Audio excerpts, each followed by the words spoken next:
Periyar Maniamma Institute of Science and Technology, Tanjavur. Mechanical engineering with specialization in energy engineering, robotics and industrial automation. Powerco 5G. Best design. Best AI. Think Techno. Think Purvika.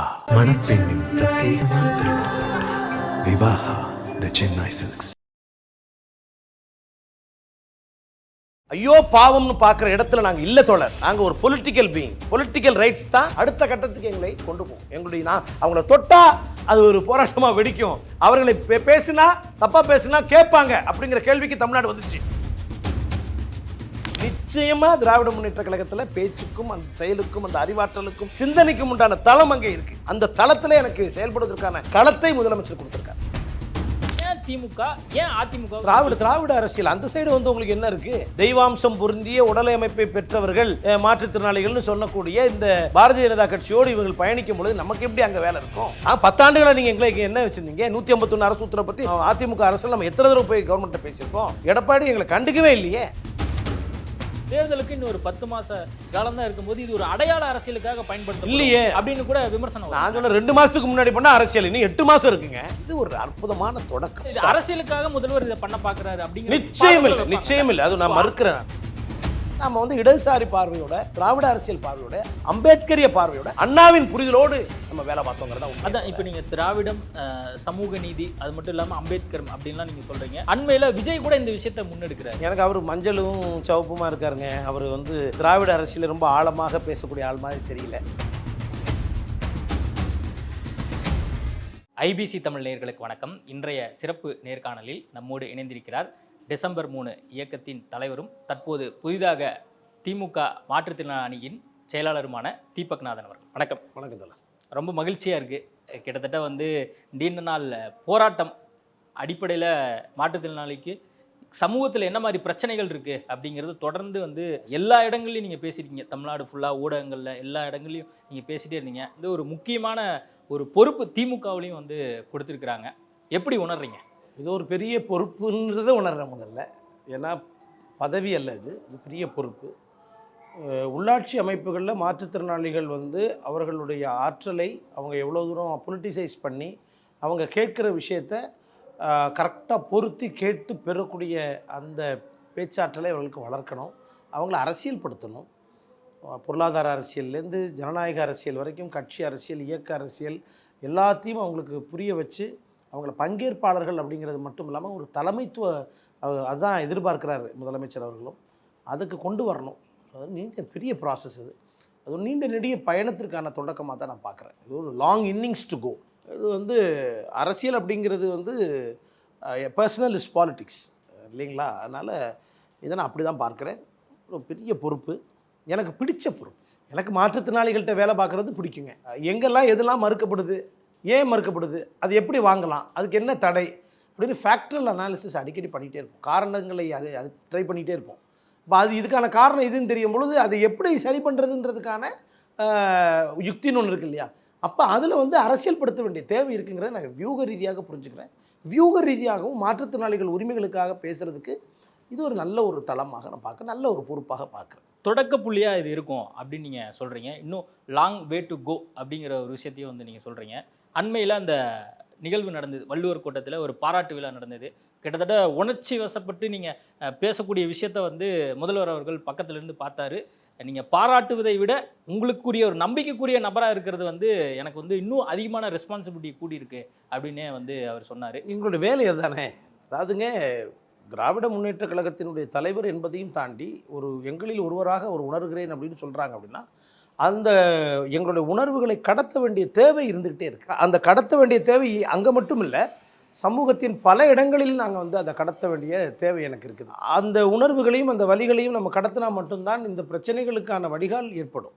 அது முதலமைச்சராக இருந்தாலும் சரி, அல்லது திராவிட முன்னேற்ற கழகத்தின் தலைவர் அப்படிங்கிறதையும் தாண்டி அவங்க வந்து ஒரு சக மனிதனுடைய பங்கேற்பாளராக, ஒரு மாற்றுத்திறனாளிகளின் தோழர் என்கிற முறையில் ஒரு மிகப்பெரிய பொறுப்பு அவங்களுக்கு இருக்குது. அப்போ அதை அவங்கள்ட்ட நம்ம கடத்தும் பொழுது தான் பல மாற்றங்களுக்கான தொடக்கமாக அது இருக்க முடியும். இப்போ இன்றைக்கி மாற்றுத்திறனாளிகளுக்கான இடஒதுக்கீடு, உள்ளாட்சி அமைப்புகளில் பங்கேற்புரிமை அப்படின்றதெல்லாம் வந்து ரொம்ப சாதாரண விஷயம் இல்லை. நீங்கள் இன்சியான் பிரகடனம்னு நான் ஒன்று பேசியிருப்பேன். அதில் அவங்க 2வது ரொம்ப முக்கியமான இண்டிகேட்டராக என்ன சொல்கிறாங்கன்னா, கேட்கின்ற make the disable people part of decision making பாடிஸ்ன்னு சொல்கிறாங்க. அப்போ அவர்களுக்கான முடிவுகளை எடுக்கின்ற இடத்திற்கு அவர்களை நகர்த்தினால் மட்டும்தான் இந்த உரிமைகள் உண்மையாகும்ன்றத ரெண்டாவது மிக முக்கியமான விஷயம். ஒன்று வந்து வறுமைகளை ஒழிக்கின்றாங்க, ரெண்டாவது விஷயம் அவர்களுக்கான உரிமைகளை பேசக்கூடிய இடத்துல அவங்க கொண்டு வாங்கன்னு சொல்கிறாங்க. அப்போ இது நடக்காமல் நீங்கள் பல விஷயங்கள் நடக்காது. அதிகாரத்தை கைப்பற்றுதல்னு சொல்கிறது மாற்றுத்திறனாளிகளுக்கு மட்டும் இல்லைன்னு இல்லை இல்லையா, எல்லாருக்குமானது தானே. அப்போ மாற்றுத்திறனாளிகளும் அதில் உள்ளடக்கம் தானே. அப்போ இது வந்து ரொம்ப முக்கியமான பொறுப்பாக நம்ம பார்க்குறோம். It's a long way to go. Political ரைட்ஸுங்கிறது மட்டும் இல்லைங்க, பொலிட்டிசைசேஷன்றது வேறு, அரசியல் படுத்துதல் என்பது வேறு, அரசியல் என்பது வேறு, அரசு என்பது வேறு. இப்போ நிறைய விஷயம் இருக்குது. அதனால் நான் இது வந்து மாற்றுத்திறனாளிகளுக்கு இதை கொண்டு போகிறது ஒரு பக்கம் இருந்தால், மாற்றுத்திறனாளி உணர்வுகளை இந்த சைடு கொண்டு போகிறது முக்கியம். அப்போ ரெண்டு பேரும் உட்கார்ந்து பேசக்கூடிய இடத்திற்கு வரணும். இல்லைன்னா தெருவில் நின்று போராடிக்கிட்டே எத்தனை ஆண்டு காலம் இருப்பது? போராடுகின்றது வந்து அது போராட்டத்தில் பல வடிவம் இருக்குது. சோஷியல் ஆக்ஷனில் protest is not only the social action. சமூக செயல்பாடுகளில் போராட்டம் மட்டுமே செயல்பாடு இல்லை, அதை தாண்டி இன்னும் நிறைய விஷயங்கள் இருக்குது. அந்த அரசியல் படுத்தணும். இப்போ உனக்கான அரசியலை நீ பேசாவிட்டால் நீ வெறுக்கும் அரசியலால் ஆளப்படுவாங்கிறார் லெனின். அப்போ உனக்கான அரசியலை நீ வந்து பேச வேணும்ன்ற போது அதை பேசுகிறதுக்கு ஒரு தளம் வேணும்ல. அது தளம் இல்லாட்டாலும் பேசினாலும் சில இடத்துலங்களில் உள்ளேயும் போய் பேச வேண்டியது இருக்குது. அதுக்கான வேலையாக தான் அதான் இத்தனை நாள் நீங்கள் ட்ராவல் பண்ணது ஒரு சமூக ஆர்வலராக, சமூக செயல்பாட்டாளராக நீங்கள் ட்ராவல் பண்ணியிருக்கீங்க. இப்போ வந்து நேரடியான ஒரு அரசியல், அது வந்து உள்ளாட்சி பிரதிநிதிகள் மூலமாகவும் உங்களை சார்ந்திருக்கக்கூடியவங்க நிறைய பேர் வந்து அரசியல் களத்துலையும் வரப்போகிறாங்க. இப்போ உங்களுக்கு திமுகவில் பொறுப்பும் வந்து கொடுக்கப்பட்டிருக்கு. இதை எப்படி நீங்கள் அடுத்த கட்டத்துக்கு எடுத்துகிட்டு போகிறதுக்கு பயன்படுத்த போகிறீங்க? இது ஒன்றும் புதுசாக இல்லைங்க. இங்கே நீங்கள் ஃபுல் லீகல் கெப்பாசிட்டின்னு நீங்கள் பார்த்தீங்கன்னா மாற்றுத்திறனாளிகளோட உரிமைகளே சுயமரியாதை இயக்கத்துலேருந்து வந்தது தான். நீங்கள் மாற்றுத்திறனாளிகளுக்கான மனித உரிமைக்கான சாசனம்னு தனியாக இருக்குது. அதில் இருக்கிற மாண்பை மதிக்க வேண்டும் அப்படின்னு மாற்றுத்திறனாளிகள் உலகம் முழுக்க இருக்கக்கூடிய மாற்றுத்திறனாளிகள் அறைகூவல் எடுக்கிறாங்க. அப்போ இருக்கிற மாண்பை மதினா என்ன அர்த்தம்? சுயமரியாதை தானே. எனக்கான சுயமரியாதையை நீ மதிக்க கொடு, எனக்கு வாய்ப்பு கொடு, என்னை மதிக்க கற்றுக்கோ. பகுக்க முடியாத, பிரிக்க முடியாத, வகுக்க முடியாதது தானே மனித உரிமை. அப்போ அந்த மனித உரிமையில் சுயமரியாதை இருக்குல்ல, அந்த சுயமரியாதை இயக்கத்தில் தான் நம்ம போய் சேர்றோம். எத்தனை ஆண்டு கால பாரம்பரியம் இருக்கக்கூடிய ஒரு இது. அப்போ இது எல்லாமே, இந்த எல்லா உரிமைகளையுமே ஒரு இடதுசாரி சிந்தனையோடு, ஒரு கருப்பு சிவப்பாக, ஒரு திராவிட அரசியலையும் சேர்த்து, ஒரு அம்பேத்கரிய பார்வையோடு அண்ணா வந்து பசித்தவனுக்கு முதல்ல கொடுங்க, எல்லாருக்கும் டீ கொடுங்கிறார் கார்ல் மார்க்ஸ். அப்போ இந்த அரசியல் படுத்தப்பட்ட அந்த நிலைப்பாட்டுக்கு உள்ள மாற்றுத்திறனாளிகள் உரிமைகளை எடுத்துகிட்டு போகும்போது அதற்கான வீரியமும் அதிகமாக இருக்கும்னு நான் நினைக்கிறேன்.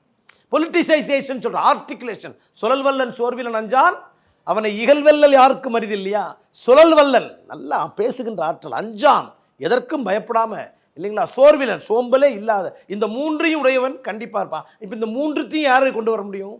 நிச்சயமாக திராவிட முன்னேற்ற கழகத்தில் பேச்சுக்கும் அந்த செயலுக்கும் அந்த அறிவாற்றலுக்கும் சிந்தனைக்கும் உண்டான தளம் அங்கே இருக்குது. அந்த தளத்தில் எனக்கு செயல்படுவதற்கான களத்தை முதலமைச்சர் கொடுத்துருக்காரு. இவ்வளோ நாள் நீங்கள் வந்து நேரடியாக அரசை நோக்கி கோரிக்கைகள் நிறையா இருக்குது. உதவித்தொகை தொடங்கி எங்களுக்கான அந்த இடர்பாடுகள் சமூகத்தில் எவ்வளோ இருக்குது, அது மட்டும் இல்லாமல் ஸ்கீம்ஸ் ரிலேட்டடாக எங்களுக்கு நிறையா பற்றாக்குறையாக இருக்குது அப்படின்லாம் நீங்கள் கோரிக்கை வச்சுட்டு இருந்தீங்க. இப்போ நேரடியாக அரசு இடத்துலையே வந்து நீங்கள் பங்களிப்புங்கிறது வரப்போகுது. நீங்கள் உங்கள் மக்களுக்காக உடனடியாக முதல்வர்கிட்ட கேட்கக்கூடிய விஷயமா இப்போ என்ன இருக்க போகுது? ஏன்னா உங்கள்கிட்ட இப்போ பொறுப்பு வந்துருச்சு. இப்போ நேரடியாக இப்போ உங்களை பார்க்குறக்கு நிறைய பேர் வருவாங்க.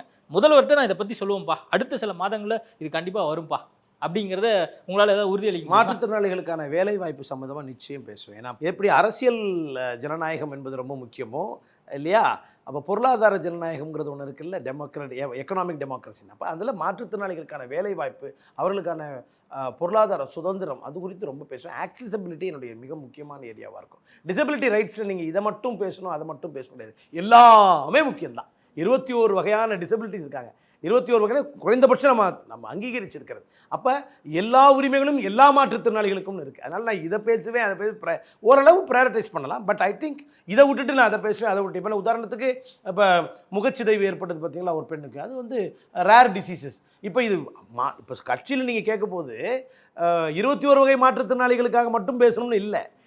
நான் வந்து அந்த வரையறைக்குள்ளே வராத சாதாரண மற்ற மாற்றுத்திறனாளிகளுக்காகவும் பேசுவேன் நான் கண்டிப்பாக, நிச்சயமாக. ஓகே, இப்போ நேரடியாக வந்து இப்போ கல அரசியலுக்கு வந்தாச்சு. அடுத்த கட்டமாக உங்களுடைய பணி என்னவா இருக்க போகுது? மாற்றுத்திறனாளிகளை அதிகமாக வந்து திராவிட முன்னேற்ற கழகத்தினுடைய மாற்றுத்திறனாளி அணியில் சேர்க்கணும். அது என்னுடைய முதல் கட்ட பணியாக இருக்கும். அது வந்து என்னை பொறுத்தவரையில் political work is a very important work. அது வந்து இந்த நாட்டினுடைய பிரதிநிதித்துவ ஜனநாயகத்தில் மாற்றுத்திறனாளிகள் பங்கேற்கணும். சோஷியல் பார்ட்டிசிபேஷனுங்கிற ஆங்கிளோட நம்ம நிப்பாட்டிக்க முடியாது. இப்போ நம்ம பொலிட்டிக்கல் பார்ட்டிசிபேஷனுங்கிற ஆங்கிளில் வரல. முதல்ல சேரிட்டி, அடுத்தது ரைட்ஸு, அடுத்தது பாலிடிக்ஸ்.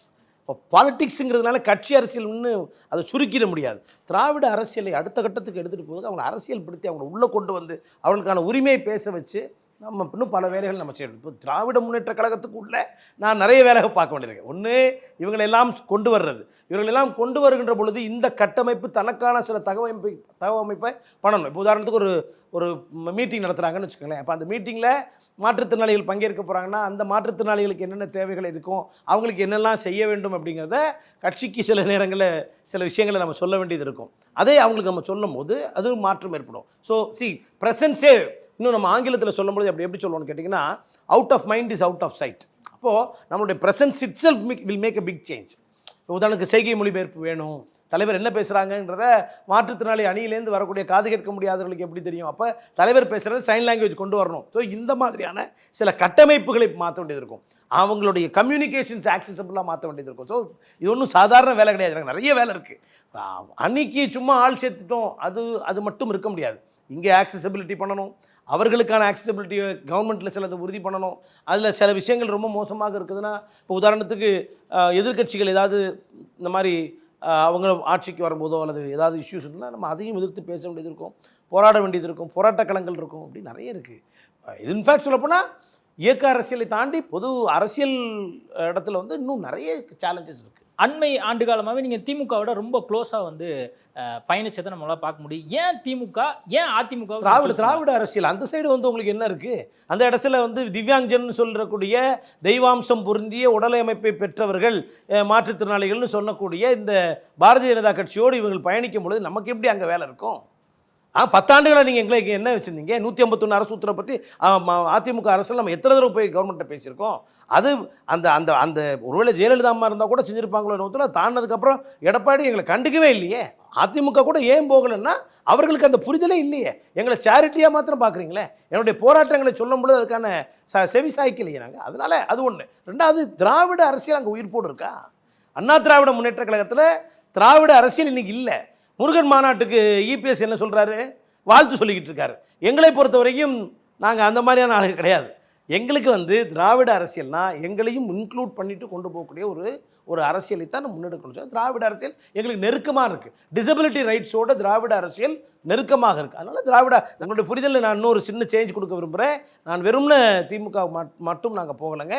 விடுதலை சிறுத்தைகளோடையும் ரொம்ப ஆழமாக பயணித்தோம், திராவிட கழகத்தோடையும் நாங்கள் ரொம்ப ஆழமாக பயணித்தோம். 2018 நாங்கள் நடத்தின இந்தியாவின் முதல் அரசியல் மாநாட்டில் ஆசிரியர் வீரமணி அவர்கள் தான் தலைமை. So the social justice movement இருக்குது பாருங்கள். சமூக நீதி அரசியல் வெறும் திராவிட அரசியல் மட்டும் இல்லை, சமூக நீதி அரசியல்ங்கிறது எல்லோருக்கும் எல்லாம் சொல்லக்கூடிய, இவ்வளவு நம்ம பாஸ்ட் செஞ்ச ப்ராப்ளத்துக்கு ஃப்யூச்சரில் என்ன தீர்வு காண போகிறோங்கிறத குறித்த ஒரு ஆழமான பார்வை இருக்குது. நாம் வந்து இடதுசாரி பார்வையோட, திராவிட அரசியல் பார்வையோட, அம்பேத்கரிய பார்வையோட, அண்ணாவின் புரிதலோடு நம்ம வேலை பார்த்தோங்கிறதா உண்மை. அதான் இப்போ நீங்கள் திராவிடம், சமூக நீதி, அது மட்டும் இல்லாமல் அம்பேத்கர் அப்படின்லாம் நீங்கள் சொல்கிறீங்க. அண்மையில் விஜய் கூட இந்த விஷயத்தை முன்னெடுக்கிறாரு. எது நீங்கள் சொல்லக்கூடிய அந்த கொள்கையெல்லாம் கூட, அதை பற்றி என்ன நினைக்கிறீங்க? எனக்கு அவர் மஞ்சளும் சிவப்புமா இருக்காருங்க. அவர் வந்து எனக்கு தெரிஞ்சு இந்த திராவிட அரசியல் ரொம்ப ஆழமாக பேசக்கூடிய ஆள் மாதிரி தெரியல. எப்படி நான் நல்லா பார்த்தேன், அறிவிக்கிறதுலாம் பிரமாதமாக அறிவிச்சுட்டு பெரியாருக்கு பூவெல்லாம் போட்டு அடுத்து அவங்களோட மாநாட்டுக்கு பந்தக்கால் பூஜை பண்ணுறாங்கன்னா அப்புறம் இது என்ன அரசியல் அது? அதனால் அந்த அரசியல் நமக்கு அதில் அவ்வளோ சரியாக இருக்கலைங்க. It is not appealing to us. Disability ரைட்ஸை வந்து அவர் இன்னும் ஆழமாக புரிஞ்சுக்கணும். அவங்கள்ட்ட அணி உருவாக்கியிருக்காங்க, அல்லது எடுத்திருக்கிற மக்களுக்கான ஆழமான பார்வை என்ன இருக்குது, அவங்களுடைய செயல்பாடுகள் எப்படி இருக்குன்னு பாருங்கள். ஏன்னா இங்கே எல்லாம் அதை வந்து அப்பீசிங் பாலிடிக்ஸ் மாதிரி தான் இருக்குது. அவங்களுக்கான அந்த அரசியல் புரியுறதுங்கிறது அப்போ கம்மியாகவே தான் இருக்குது அப்படின்னு. நிச்சயம் கம்மியாக இருக்குது. அவங்களுக்கான அரசியல் புரிதல் இருக்கணும்னா நாங்களாம் என்ன கேட்டிருக்கோம்னா, எங்களுடைய சென்னை பிரகடனத்தில் எல்லா கட்சிகளும் தங்களுக்கான அணி ஒன்று உருவாக்கணும்னு சொல்கிறோமே தவிர அவங்களுடைய அரசியல் வந்து அந்த அணியை உருவாக்குனதுக்கு வாழ்த்துறேன். ஆனால் அவங்களுடைய அரசியல் மாற்றுத்திறனாளிகளின்கான உரிமைகளை பேசக்கூடிய இடத்திற்கு அவர்கள் நகர்த்தினார்களான்றது சும்மா ஒரு பேச்சுக்கு வச்சுருக்காங்க. நான் அதை எப்படி சொல்கிறேன்னா, இட் இஸ் அ டோக்கனிஸ்டிக் ரெப்ரசன்டேஷன் தான், it is not effective representation. இப்போ இங்கே அப்படி இல்லை, இங்கே ஒரு எஃபெக்டிவ் அவங்களுடைய கட்டமைப்பு பாருங்கள். ரொம்ப சாதாரணமாக திராவிட முன்னேற்ற கழகத்தில் கொண்டு வரல, அதை பொதுக்குழுவில் வச்சு அதில் தீர்மானமாக நிறைவேற்றி அதற்கப்புறமா அதில் யார் சரியாக இருப்பாங்கங்கிறத பார்த்து எங்கள்கிட்டலாம் பேட்டி எடுத்து எங்களுடைய கருத்துக்கள்லாம் கேட்டு, இன்னொன்று எல்லா விதமான மாவட்டங்களையும் மாற்றுத்திறனாளிகளை பற்றி அங்கே களத்தில் யார் வேலை பார்க்குறாங்க, எவ்வளவு நாள் அவங்க வேலை பார்த்துருக்காங்க, எவ்வளோ எஃபெக்டிவாக வேலை பார்த்துருக்காங்கன்ற விஷயங்கள்லாம் கலெக்ட் பண்ணி தான் இன்றைக்கி இந்த அணிக்கு வந்திருக்கிறாங்க. அதான் கிட்டத்தட்ட இப்போ தேர்தலுக்கு இன்னும் ஒரு 10 மாச காலம் தான் இருக்கும்போது இது ஒரு அடையாள அரசியலுக்காக பயன்படுத்தப்படும் இல்லையே அப்படின்னு கூட விமர்சனம் வரும். நான் சொல்ல 2 மாசத்துக்கு முன்னாடி பண்ண அரசியல் இன்னும் 8 மாசம் இருக்குங்க. 24 மணி நேரத்தில் பல ஆட்சியை கவுத்திருக்காங்க. அதனால நான் என்ன பார்க்குறேன்னா இது ஒரு அற்புதமான தொடக்கம். இல்ல, இது அரசியலுக்காக முதல்வர் இதை பண்ண பாக்குறாரு அப்படிங்கிற நிச்சயம் இல்லை. அது நான் மறுக்கிறேன். அது நிச்சயம் மறுக்கிறேன். இது அரசியலுக்காக இல்லை. நாங்கள் உருவாக்கி இருக்கக்கூடிய அந்த மாற்றுத்திறனாளிகளுக்கான இடஒதுக்கீடு இருக்கு பாருங்க, அந்த இடஒதுக்கீட்டில் இன்னும் மாற்றுத்திறனாளி வரணும். அதாவதுங்க இன்ட்ரா பார்ட்டி பாலிடிக்ஸ்னு இருக்குது. முதல்ல ஒரு அமைப்புக்குள்ளே வரும்பொழுது தான் நான் பல இடத்துல அனுபவ ரீதியாக பார்த்துருக்கோம். இப்போ ஒரு மாற்றுத்திறனாளி மேலே ஒருத்தர் ரொம்ப பாசமாக இருப்பாங்க. எப்படி அப்படின்னு கேட்டிங்கன்னா, ஏதோ ஒரு வகையில் ஒரு மாற்றுத்திறனாளியோட உங்கள் தொடர்பாக இருந்திருப்பாங்க, கிளாஸ்மேட்டாக இருந்திருப்பாங்க, குடும்பத்தில் ஒருத்தங்க இருந்திருப்பாங்க. அப்போ தான் என்ன வருது, மாற்றங்கள் வருது. அப்போ திராவிட முன்னேற்ற கழகம் தன்னுடைய சோஷியல் ஜஸ்டிஸில் அடுத்த கட்டத்தை நோக்கி நகர்றாங்கன்னா அப்போ அவங்களுக்கு அந்த அனுபவம் தேவை. உள்ளுக்குள்ளேருந்தே அந்த ரெப்ரசன்டேட்டிவ் தேவை. அப்போ டெய்லி நடக்கிற போது ஒருத்தர் பார்க்கும் பொழுது அவனுக்கான தேவைகள் என்னென்னு தெரிய ஆரம்பிக்கும். அதனுடைய மாற்றம் தான் இதுன்னு நான் பார்க்குறேன். தவிர இதை வெறும் அரசியலுக்காக பண்ணுறதா நான் பார்க்கல. அரசியலுக்காக பண்ணுறதா இருந்தால் இந்த வாக்குறுதி கொடுத்துட்டு ஓட்டு போடுங்க அப்புறம் பார்க்கன்னு சொல்லலாம். இல்லை, ஏன் இந்த ஒரு கேள்வி வருது அப்படின்னா, கரெக்டாக 4 வருஷத்தின் போது ஏப்ரல் மாதம் இந்த அறிவிப்பு வருது. இப்போ இந்த விவசாய அணிக்கான இந்த செயலாளர்கள் அந்த தலைவர்கள் அறிவிக்கப்படுறாங்க. அப்போ இது முழுக்க அடையாள அவங்களுடைய அரசியல் லாபத்துக்காக இதை பண்றாங்களா அப்படிங்கிற ஒரு கேள்வி இல்லை. அது நான் சொல்கிறேன். 2022 மாற்றுத்திறனாளிகளுக்கு பார்வை மாற்றுத்திறனாளிகள் தேர்தலில் நிற்க முடியாது அப்படின்னு சொல்லிட்டு ஒரு ஆர்டர் 2019 இருந்துச்சு. அதை எதிர்த்து நாங்கள் பெருசாக போராட்டம். அந்த ஆர்டரை இவங்க ரிவர்ஸ் பண்ணாங்க. 2022 சட்டமன்றத்தில் அந்த அந்த அந்த சட்ட சரத்தையை நீக்கி பார்வை மாற்றத்தினால யாரும் தேர்தலில் நிற்கிறாங்கிற அந்த அறிவிப்பு கொண்டு வந்தாங்க. அப்போ அது உங்களுக்கான ஒரு அரசியல் விஷயம் கிடையாது. அன்றைக்கி 2022 ஆட்சிக்கு 6 மாதத்தில் இந்த மாற்றம் நடந்தது. தஞ்சாவூர் பல்கலைக்கழகத்தில் மாற்றுத்திறனாளிகளை நியமிக்கலாம்னு ஒரு ஆர்டர் கொண்டு வந்தாங்க, ஒரு சட்ட திருத்தம் கொண்டு வந்தாங்க. அதில் கவர்னர் கையெழுத்து போடாமல் தடுத்தார். அது 2022 எண்டில் நடந்தது. அப்போது இது அவங்க தொடர்ச்சியாக தனக்கு கீழே அந்த மாற்றுத்திறனாளிகள் துறையை வச்சுருந்தாங்க, நிறைய விஷயம் செஞ்சாங்க. இதில் அடுத்த லெவலுக்கு வர்றாங்க. இப்போ பிறந்த குழந்தை உடனே பிரியாணி சாப்பிட முடியாது. கொஞ்சம் பால் குளிச்சுக்கும், வளரும், கொஞ்சம் கொஞ்சமாக திடமான உணவு சாப்பிட்டு அப்படி தான் வர முடியும். அப்போ இன்றைக்கி இவங்க வந்திருக்கிறது லாங் வேல டெவலப் ஆகி தான் வர்றாங்க. நல்ல விஷயம் என்னென்னா, இவ்வளோ பெரிய பார்ட்டி 75 ஆண்டு காலம் ரிசர்வ். இப்போ சமூக நீதியில் இவங்களுக்கு எந்த ஒரு விஷயமே தெரியாது. அப்போ திடீர்னு இவங்க பண்ணிட்டாங்க அப்படின்னா நீங்கள் சொல்கிற அரசியல் நான் ஏற்றுக்கல. பட் இவங்க தொடர்ந்து தங்களை கிராஜுவேட் பண்ணி தன்னைத்தானே தகவமைச்சுக்கிட்டு வர்றாங்க. வெறும் மாற்றுத்திறனாளி அணி மாத்திரம் உருவாக்கலையா? கல்வியாளர் அணியில் என்ன வந்துட போகுது நான் கேட்குறேன். வாங்க நீங்கள் கேட்குறீங்களே, நான் கல்வியாளர் அணி உருவாக்கியிருக்காங்களே, அதனால் என்ன பெரிய அரசியல் மாற்றம் வந்துட போகுது? அதுக்கு இல்லைங்க. இது ஒரு நல்ல ஒரு இனிஷியேட்டிவ், இது வேண்டும். அவர் 2 இடத்துல பேசியிருக்கார் சார். நான் உங்களுடைய சொல்கிறேன். ஒன்று நீங்கள் இதை பிரசுரிக்கிறதுக்கு முன்னாடி தயவுசெய்து அந்த கண்டென்ட்டை பாருங்கள். ஒன்று செயல் தலைவர் டு தலைவர் ஆகிறார். அப்போ அன்னைக்கு அந்த பொதுக்குழு நடந்தது. அந்த பொதுக்குழு அவரோட ஸ்பீச்சில் மாற்றுத்திறனாளிகளுக்கும் திருநங்கைகளுக்காகவும் திராவிட முன்னேற்ற கழகம் தன்னுடைய வேலையை தொடர்ந்து வேகமாக செய்யும்னு ஒரு பாயிண்ட் சொல்லியிருப்பாங்க. இப்போ பேசுகிற செயல் தலைவர் ஆகிறதுங்கிறது 2021 முன்னாடியே அந்த ஸ்டேட்மெண்ட் அவர் பண்ணியிருக்கார். 100வது ஆண்டு சட்டப்பேரவை நிகழ்ச்சி நடந்து பாருங்கள். அந்த பேச்சு நீங்கள் தயவுசெய்து டவுன்லோட் பண்ணி பாருங்கள். 100ஆண்டு விழா நடந்தது இல்லையா, அங்கேயும் மாற்றுத்திறனாளிகளுக்காக சமூக நீதி அரசியல் அவர்களுக்கான இடத்தை நம்ம நிரூபிக்கணும்னு சொல்லியிருக்கிறாங்க. அப்போ இதெல்லாமே தேர்தலுக்கு முன்னாடியே பல ஆண்டுகளுக்கு முன்னாடியே பண்ணி முடிச்சிட்டாங்க. அதனால் இன்றைக்கி இது பண்ணியிருக்கிறாங்க, இது வரவேற்கணும்.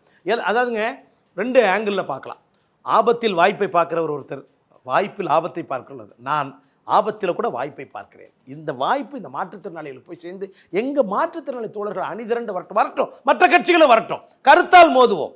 ஆனால் மோதுறோம் எங்களுக்கு. நாங்கள் we are a political being. ஐயோ பாவம்னு பார்க்குற இடத்துல நாங்கள் இல்லை தோழர். நாங்கள் ஒரு பொலிட்டிக்கல் பீயிங். பொலிட்டிக்கல் ரைட்ஸ் தான் அடுத்த கட்டத்துக்கு எங்களை கொண்டு போகும். எங்களுடைய அவங்கள தொட்டால் அது ஒரு போராட்டமாக வெடிக்கும். அவர்களை பேசினா தப்பாக பேசினா கேட்பாங்க அப்படிங்கிற கேள்விக்கு தமிழ்நாடு வந்துச்சு. இப்போ நம்ம ஊரில் இருக்கிற மாதிரி மற்ற மாநிலங்களில் இல்லை. இன்னைக்கு மாற்றுத்திறனாளி பற்றி தப்பாக பேசினா எல்லா பத்திரிகையாளர்களும் கேட்குறாங்களே, அது தமிழ்நாட்டுக்கு கிடைச்ச பெருமை. நாங்கள் கேட்க வேண்டாங்க, எங்களுக்காக பத்திரிகையாளர் பேச ஆரம்பிச்சிடறாங்களே.